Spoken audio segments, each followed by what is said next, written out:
Welcome to the Female Stoic Podcast.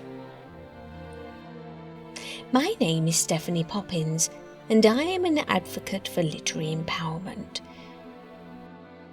That means I believe the examples set by the literary masters can broaden our life perspective, create increased self-awareness, and empower us to overcome the obstacles we encounter here in the 21st century.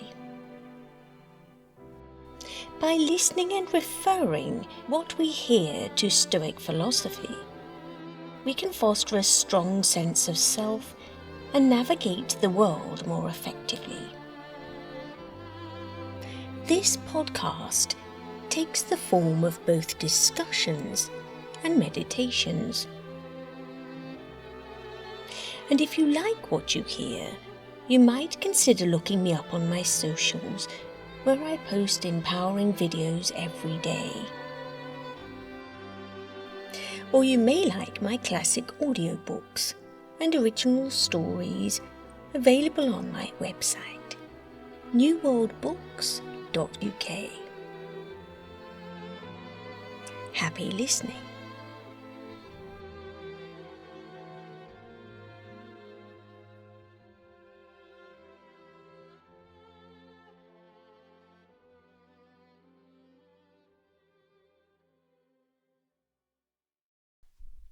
Welcome to another episode of the Female Stoic Podcast. Today we are looking at how to protect our inner peace when striving for success, which is quite fitting, as the Female Stoic Podcast is featured on BBC Radio Leeds this week. So if you receive my newsletter, you will be able to listen to that interview. And what better a group to refer the topic of success to than our ladies and a few gents, the Bluestocking Society, who championed female success and endeavour in an intellectual and literary capacity in the 18th century. At a time when socially acceptable pursuits for women were heavily focused on domestic management, moral development, and accomplishments designed to make them suitable for marriage. Needlework, music, drawing, reading, making and receiving morning calls, social gatherings, dinners, tea parties, etc., contributing to charity work and household management.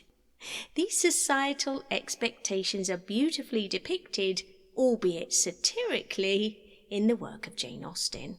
Check out, of course, my many audiobooks and tracks on Insight Timer or wherever you listen to audiobooks. And if you don't know much about the Bluestocking group, take a listen to my previous episodes where we look at the members and how their legacy has been contributing to female enlightenment ever since. So let's go to this week's question. This was sent into the podcast anonymously. The questioner asks, how can I protect my inner peace when I'm striving for success continually? I'm goal-driven and I've achieved relative success so far, but at times I feel this overwhelming sense of defeat when plans don't go my way and I suffer setbacks. I've never been good with rejection, and the older I get, the harder it hits. Thank you, questioner, for sending that in. So as you know, in every episode of the Female Stoic Podcast, we refer to one particular novel. And today we will be looking at the Discourses by Epictetus. Why? Because this was translated by Elizabeth Carter in 1752. And Elizabeth Carter was a prominent member of the Bluestocking group. In the year 1749, she began translating all the works of Epictetus. She finished the Discourses in 1752. She added the Enchiridion and the fragments with an introduction and notes. And obviously this is a massive achievement of which we refer to regularly in the Female Stoic Podcast. Epictetus, as you know, was a Greek philosopher born into slavery who later taught in Rome, who emphasized that the Stoic philosophy is a practical way of life. And he introduced this idea known as the dichotomy of control, which is the focus on distinguishing between what is in our control and what is not. The reason I'm referring to this is because the questioner is asking about her focus, where she should place it, and why she remains ill at ease even though she appears to be very focused. So despite experiencing severe hardship and physical disability himself, Epictetus maintained one's inner character remains free even if the body is enslaved or broken. That includes mentally. He himself lived a life of extreme simplicity and embodied this idea that our true freedom is internal. He emphasized that true happiness comes from focusing on our own actions rather than external events. How is this relevant? Because the goal in the questioner's case is actually, even though it's set by herself, an external event. Epictetus viewed life as a process of continuous daily improvement rather than a race to the final destination, and this is the point here. So he's quoted as saying, devote the rest of your life to making progress. He is not saying devote the rest of your life to achieving that goal. He is also quoted as saying, make the best use of what is in your power and take the rest as it happens. Epictetus advised aligning your desires with reality, suggesting to us that life becomes smoother when we accept events as they unfold rather than demanding they fit our design. For when you have subjected to externals what is your own, then be a slave and do not resist, and do not sometimes choose to be a slave and sometimes not choose, but with all your mind be one or the other. This is a quote of his from Discourses. So let's have a look at Elizabeth Carter, the woman who translated the Discourses into the English language. As in all the Bluestockings, she had goals. She had external focuses, but she understood that her endeavour was a daily one, and that was what she must put her energy into. She must also work with what she had, the constraints of the social environment she was within, not the one that she wished for. As a result of this, she adopted the title Mrs., even though she was a single woman.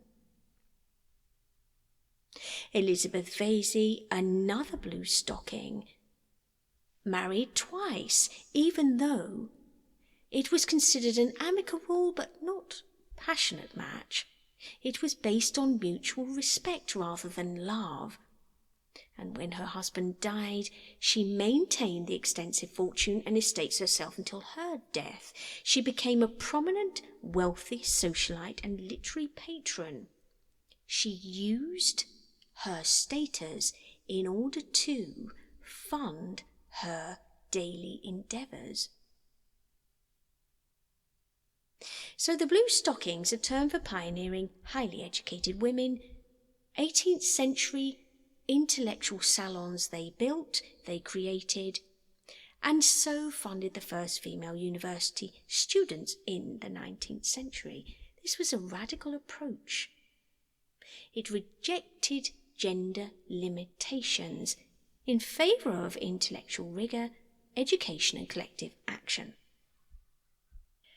So there's an understanding here that women had the same capacity for intellectual thought as men, but also an understanding that they were restricted in various avenues, so they were to align themselves with various prominent men in order to achieve connections with the publishing houses and the avenues which fed and nurtured their cause. They weren't negating the situation they were in. They were acknowledging it and working within that. This group was an ongoing intellectual endeavour. They focused on what they had and what was possible within the limitations of the time. Now, I argue that by committing their lives to daily endeavour, they laid the solid foundations for those in the future with bigger ambitions than themselves. And that's all any of us can do. Work with what we have available to us at the time, that which is in our circle of control, rather than place our sole worth on a goal that may or may not come to fruition. We as Stoics understand this daily endeavour, this commitment, this discipline makes this more likely, but we are focused on the daily endeavour itself rather than the goal. I argue if an 18th century woman had placed her worth on whether or not one day she would have equal rights to her male counterparts, she may well have felt discouraged, for this would be placing her value in the hands of those outside of her circle of control. I also argue by Elizabeth Montagu's facilitation of spaces conducive to intellectual discussion for both sexes, she enabled this daily, weekly growth of something spectacular. So her focus here being on the communication, the learning, the growing, rather than the end goal. If her end goal had been to create equality, it might have been so far beyond her reach. Instead, she was focused on what she could do with what she had available to her in order to daily honour her virtue, her mission, her story. And today's message is very much that. Rather than focusing on something beyond what we have the power every day to feel, touch, taste, we are focusing on what we are doing today. To go back to the question, how can I protect my inner peace when striving for success? I'm goal-driven, I've achieved relative success so far, but at times I feel an overwhelming sense of defeat when plans don't go my way and I suffer setbacks. I've never been good with rejection, and the older I get, the harder it hits. So the questioner is placing her sense of worth on an external force, an end goal. She admits that she's goal-driven. She acknowledges she's achieved relative success, she says. But she says she feels an overwhelming sense of defeat when her plans don't go according to her expectations. When she suffers setbacks, it floors her. So I'm assuming here the setbacks are rejections along the way. And the message here, looking at the Bluestockings and what they achieved, is to focus on the journey itself. They provided a space to showcase women's wit, intelligence, and intellectual worth. Their goal was achievable with what they had available to them at that time, and they worked on making, financially speaking, and the connections that they had with each other, their social circles, they worked on building a space in order to achieve that at that time. If we're focusing on the goal, the message here is we are focusing on that which is beyond our circle of control. And as we know with the dichotomy of control, everything inside our circle of control is our reactions to external forces and the protection of our virtue, and that's it. Which doesn't seem like very much. And the power is to acknowledge that. The strength is when we acknowledge that. There is so much beyond our circle of control, including goals. Now, that's not to say we don't set the goal. We do. But it's very easy to fall into the trap of becoming blinded by that goal, to become absorbed in the success that we believe that goal will afford us.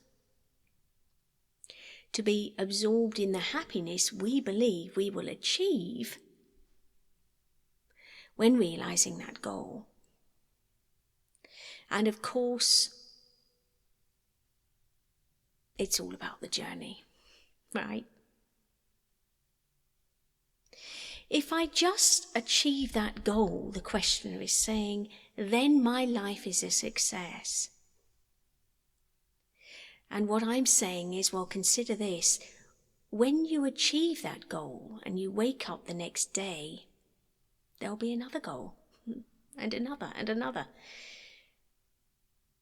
So it's up to us to say to ourselves, are these goals within my circle of control? And as we know now, they are not. Stoics focus their energy not on winning, but on making the right choices along the way. They put aside frustrations about not achieving goals. And they understand that their energy must go into anything they do have control over. Thinking this way increases the chances of achieving their goal. That is the paradox. So, what I'm saying is for us to place our focus on our internal state of mind instead of the final outcome. Winning, achieving that goal is not within our control. But being prepared is. And that's the key here. We don't control the failures, the challenges, the rejections along the way. It's not possible. So we don't worry about those. We understand that's an inevitable part of the journey. The Stoic analogy of an archer possessed by the goal, who knows neither peace nor resignation, is applicable here. We compare this to the archer who lets go of the target and finds peace in the execution itself. Once the archer has let go of that arrow, it's up to external forces whether it hits the target or not. He can be prepared. He can be as prepared as it's possible to be. And that is all that is within his circle of control. And it's the same with the pursuit of happiness. This can make us unhappy because we're always looking for the next win. It never stops. So what we are aiming for as Stoics is a state of being where we have a peace of mind no matter the outcome. Referring back to the Bluestockings, they created a space in which they felt recognized, empowered, and committed to intellectual endeavour, to growing collectively. It was an ongoing process. It was a journey. If their goal had been something beyond this, something that was so far removed from anything that they may possibly have achieved in their lifetime, for example, the equality we experience today compared to the 18th century, they would have just set themselves up for misery. Pursuing happiness and pursuing that next goal is only going to create misery. So the key here is to focus on the process, to focus on your daily commitment, your daily discipline, and there's a freedom in that. The questioner says the older they get, the harder it is to cope with challenges, to cope with rejection. When we are focused on our process, we understand there will be rejection, but that's not going to change in any way our daily endeavour. Our focus is all about the feeling we have when we commit to our virtue, when we commit to our process. That, therein lies the joy. And the Stoics believe we are most likely to find fulfillment within ourselves for that reason. When we are independent of external outcomes, we can achieve a sense of personal fulfillment, which would help in the question's state of mind. As Zeno says, the founder of Stoicism, a good flow of life with virtue is the key. This is an independent form of happiness. It's independent of other people's states of mind. It's independent of what we have. Anything beyond what we can commit to every day. We commit to improving, doing the right thing, learning. And by way of all this, we are finding an inner calm, which goes much further than achieving goals, riches, or status. We are setting the right direction regardless of the destination. We are establishing our path daily. We are setting our intention. And in life, this means looking beyond our goals. Setting the goal is easy, but to keep going in the right direction is a lot harder. And yet, this is where our true peace lies. Now, the Bluestockings, I argue, must have understood by attending meetings, discussing and networking, they were growing something beyond themselves or their personal goals. They understood they were setting the foundation for something bigger.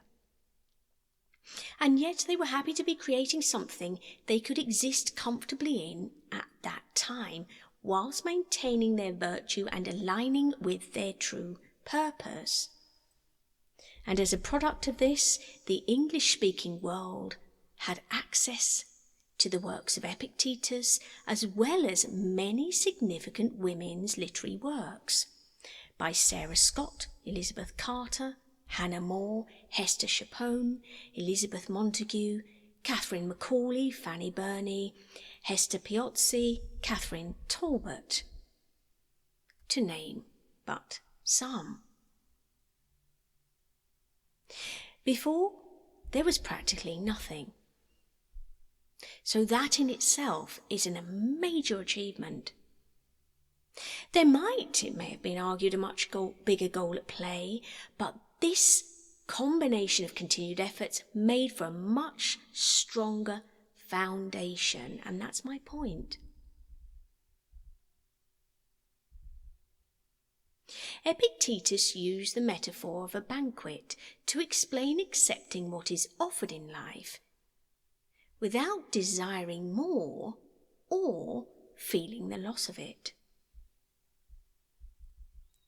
Remember, he said, you must behave in life as at a dinner party. Is anything brought around to you? Put out your hand and take your share with moderation. Does it pass you by? Don't stop it. It is not yet come? Don't stretch your desire towards it, but wait till it reaches you. Do this with regard to your spouse, children, public posts, riches, and eventually you will be a worthy partner of the feasts of the gods. And if you don't even take the things which are set before you, but are able even to reject them, then you will not only be a partner at the feast of the gods, but also of their empire, which of course is talking about voluntary hardship at the end there. This was a quote from Epictetus. And I'm going to throw in a more modern day quote, although it is by the late great Napoleon Hill, who said, "If you must be a bookkeeper, at least keep both sides of the ledger." I love that quote, and we're going to use that in our journal task today. As you know, each week we do a journal task, and today we are going to redress the balance. So where subconsciously our bias is saying, right, we should focus on what we haven't achieved yet, on which goals we have and where we want to get to. Today's journal task is saying, let's keep both sides of the ledger. Let's list our achievements instead. We are seeking today to redress the balance. Over the course of the following week, I would like you to visit your journal and list your wins. Look at how far you've come. It's important here to understand the law that governs all worthy achievement, the law of accumulation. Nothing great appears at once. Strength is built repetition by repetition. As seen with the Bluestockings, influence is built conversation by conversation, connection by connection. It does not all happen at once. The commitment to that endeavour is enough. The fear of not making it, of not achieving your goal, feeds on the illusion that results should be immediate. But of course they cannot be immediate. It's like planting a seed in the morning and cursing the ground by the evening because there's no tree yet. We have to water it daily. Every day of right action counts, even when it's invisible. We are seeking to train ourselves to enjoy the journey. That is within our circle of control. We are measuring our success by our faithfulness to the process, not the achievement of the end goal. So today ask yourself, did I act in harmony with my plan? Did I keep my word to myself? If the answer is yes, you advanced, you were successful. And just to conclude, in the meditation app Insight Timer, I will be producing short daily journaling tasks, free 5-minute videos that you can check into for empowering Stoic journaling check-ins every day. And I shall see you same time next week. Bye. Hey, Stephanie here. Thank you for listening to the Female Stoic Podcast. It is an honour, and I just want to say I really appreciate you being here. It's amazing the power of women in literature and the Stoic messages they have to share. Please, if you can, return the favour by spreading their words and sharing this podcast far and wide so more of us can benefit from their wisdom. And don't forget to leave a review if you like what you heard. See you next time.